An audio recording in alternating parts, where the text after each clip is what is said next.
Hello, all. I'm Kel Kidman. Welcome to Breaking on the Daily, where today we have more rioting in Philadelphia. I don't get it. Why exactly did people consider this to be a good idea? I mean, 11 people have been shot by this point. Eliza Schaefer got assaulted. Lots of stores and Walmarts and things like that have been looted all 6 days before an election. Is this an intelligent political decision to you? The Antifa types, the looter types, the Black Lives Matter types? Do you really think you're going to win based on doing this in a controversial state in the election? I think it's just this doesn't make sense to me. They are. I think it's political suicide, frankly. Though I wouldn't act, I actually would expect a form of political suicide for Joe Biden from the Antifa types, since they all seem to be sort of accelerationists more than anything else, which means that they're more likely to just want Trump to win because they want a faster a faster revolution, essentially, because they're a bunch of commies. But yeah, this just doesn't make sense to me. I don't know why this is happening 6 days before an election. I mean, before this, it wasn't in the news. It hasn't been in the news for weeks at this point, like 2, maybe 3 weeks. I mean, it's still been happening to a certain degree, but because there were no like new riots starting, and it was just pretty much Portland that was still doing it, there wasn't really a whole lot of news about it. Also, less people were getting shot. Well, not really, but it was more people getting shot at Trump rallies rather than at riots, left-wing riots. But now there's like, it's just, this is a nightmare. I think this is a nightmare for Democrats. I don't know how they're, if this, let me put it this way.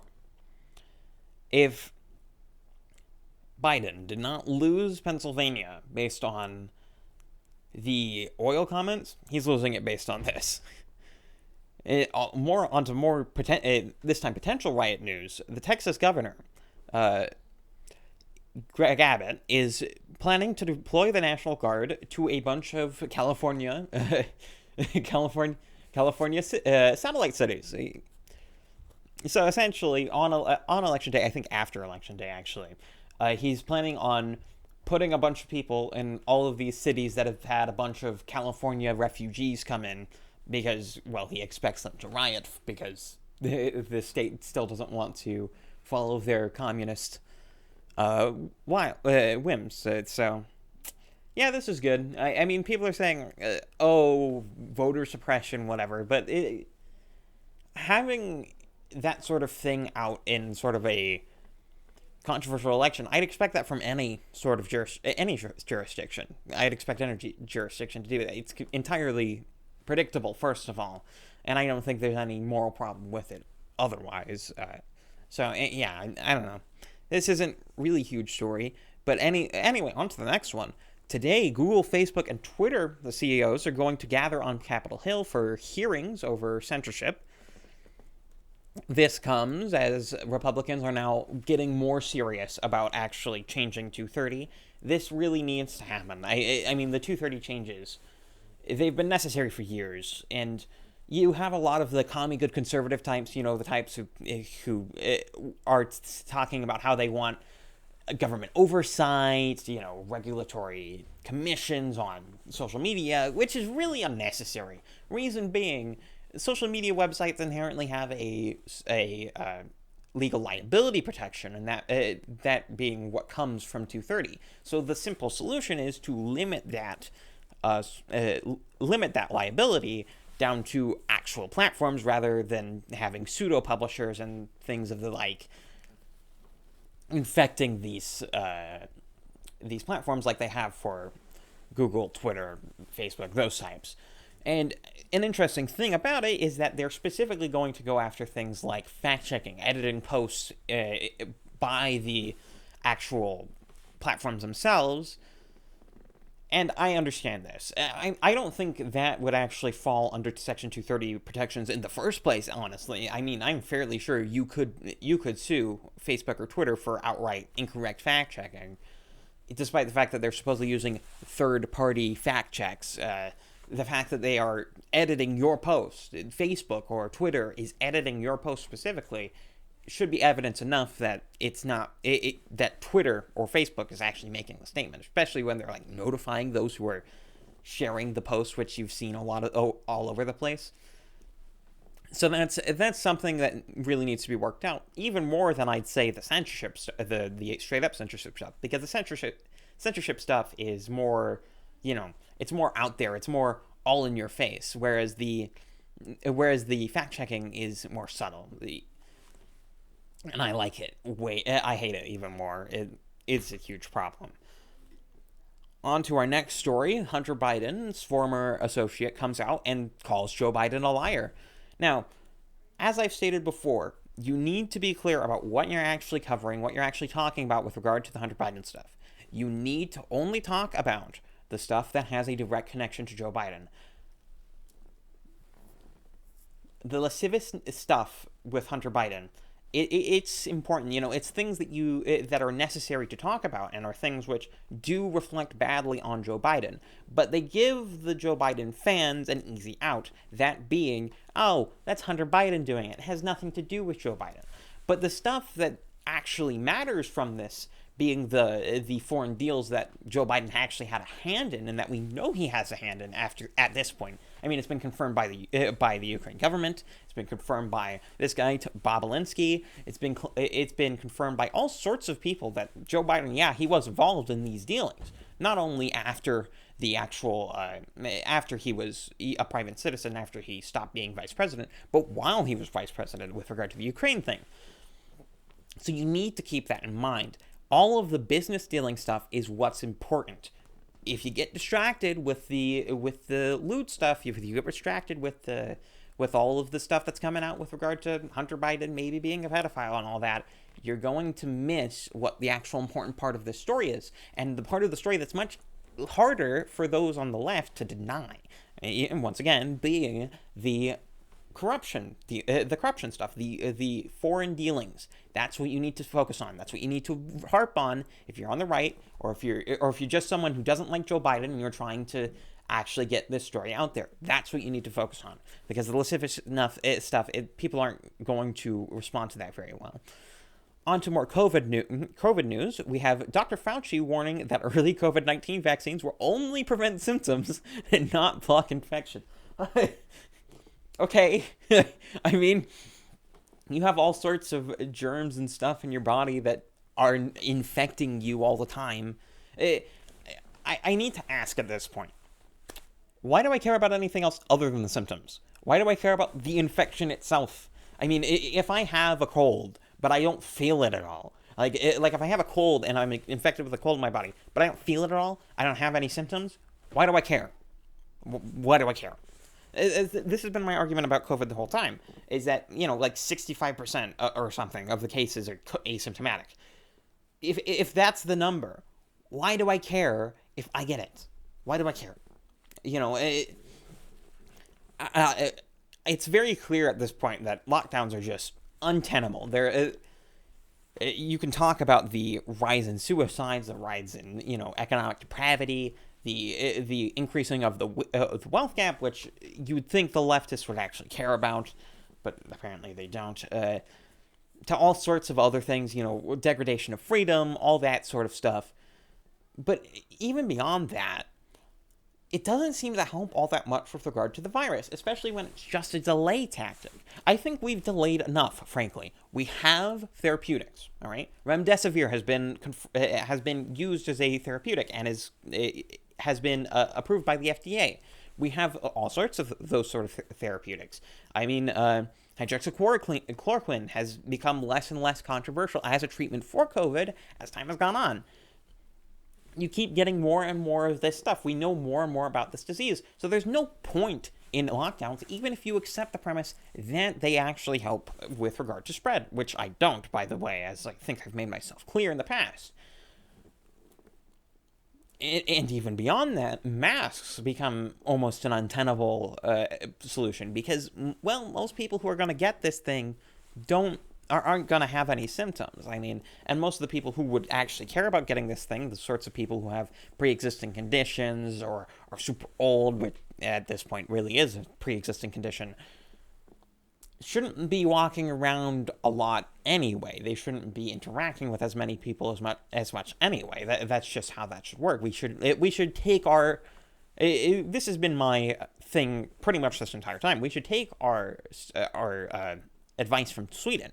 We should take the Sweden approach. We shouldn't shut down our country. We should just do whatever we want, essentially, do normal things, but be cautious with regard to the vulnerable, the sick and old, the people who are actually going to have problems with this thing. I mean, other than that, pursue herd immunity, which is another thing that Fauci has, for some reason, derided as something impossible, which is clearly untrue, especially since it's already infected 10% of the world population, and that's with preventative measures being put in place. The fact of the matter is, everyone's going to get this thing. I mean, that should be clear to anyone who's been paying attention over the past 9 months. And it's just untenable. I mean, you have to live with it, all right? You have to live with it because it's here, it exists. You're never going to get anywhere by denying that it is something that exists, and also that it is something that is important. I mean, Fauci has been a joke for a while now. He's taken every position on every issue, literally. I mean, he's in for his own skin. Frankly, this is what the case is. He's a career bureaucrat. He's not really a medical expert. I mean, he hasn't taken a patient in years, probably decades at this point. He's in it for his own skin. He's in it to keep his job for as long as possible. He's a career bureaucrat. He's the same as all the rest of them, all right? Don't treat him like he's some sort of, Superman, because he isn't, all right? Now, on to our last story, and this is another COVID story, kind of. We have a Democrat rep criticizing Pelosi for not accepting the GOP stimulus bill. And now, Pelosi's terrible at this. I mean, she should have just taken it. She should have, because in that instance, she could have said, well, Republicans were using a delay tactic. They didn't accept it at the beginning. They weren't really, she could have made this argument that, eventually they caved because it wasn't showing up well in the polls, but they were playing politics the entire time. But the problem is that Pelosi's terrible at this and also is playing politics, which means that she can't have a stimulus bill going through, which means that she rejected the deal, which means it's not getting through the House because she still has a large amount of influence within the House. And this is a bad political move. This is a very, very bad political move. She should have just taken it. But she doesn't want a deal to go through. And the fact that she isn't taking the deal means that people are going to very easily criticize her because, well, people are going to go like, why didn't you take it? They caved. They compromised. You're not compromising. Why aren't you compromising? And so now Pelosi's in the untenable position of having to defend herself in a scenario where it's clear that she was just playing politics this entire time.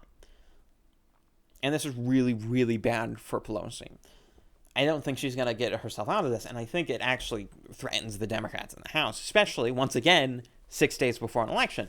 To me, it seems like the Democrats have almost given up. I mean, you look at Biden's rallies, the fact that he's not really campaigning a lot, and people are saying, oh, this is an advantage because it keeps the attention on Trump, but that sort of opinion on the election is the equivalent of the shrinking markets fallacy from communists. Essentially, the idea that the less production you do, the more effective that production will be, or the sort of technophobe idea of the less labor-saving devices you use, the more that will be produced, because the more labor, the more labor there will be. It's just nonsense. It always has been nonsense. I mean, you take a look at the Mitt Romney campaign, which is taking a very similar approach to the Biden campaign at this point. And, well, Mitt Romney didn't win. And if we were to make the argument of that political gravity doesn't exist, that if you just stop running, if you stop doing things, well, the other guy's going to kill himself. I mean, obviously, the ideal candidate at that point would be someone who doesn't even show up. It would be John Doe, literally. It would be John Doe with a D next to his name, or John Doe with an R next to his name, depending on who the incumbent was. It's the idea, essentially, that the incumbent advantage does not exist.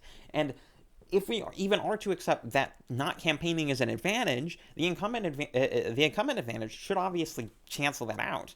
I mean, but you see all these polls, and all of these polls are nonsense. I mean, the pollsters have not fixed their problems. It's very clear that whatever problems they had in 2016, they have it even more now. And you have things, every other statistic, as I'm fond of saying, every other statistic, if you look at literally any other statistic other than polling, other than direct polling, not even just polling, because non-direct polling, when you're talking about things like, oh, how do you feel about yourself right now as opposed to 4 years ago, or when you talk about things like, you know, black approval rating going up, or you look at things like what type of person is voting for Joe Biden? Why are they voting for Joe Biden? The fact that a plurality of Biden voters are not voting for Biden, but instead against Trump, which means they can't be trusted to vote for Biden. Frankly, they're more likely to. I think it's a coin flip as to whether they vote or just don't vote at all. It just fact of the matter, that's the case. And I think that's what you're seeing. And, you know, I'm going to leave you off here. So I'm going to leave you off here. But I'm going to leave you off with a video with, this one's a fun one, of Joe Biden claiming that that he is Kamala Harris's running mate. I'm Kel Kidman. This has been Breaking on the Daily. Subscribe for more. I'm out. My name's Joe Biden. I'm Jill Biden's husband, and I am Kamala's running mate. You all think I'm kidding, don't you?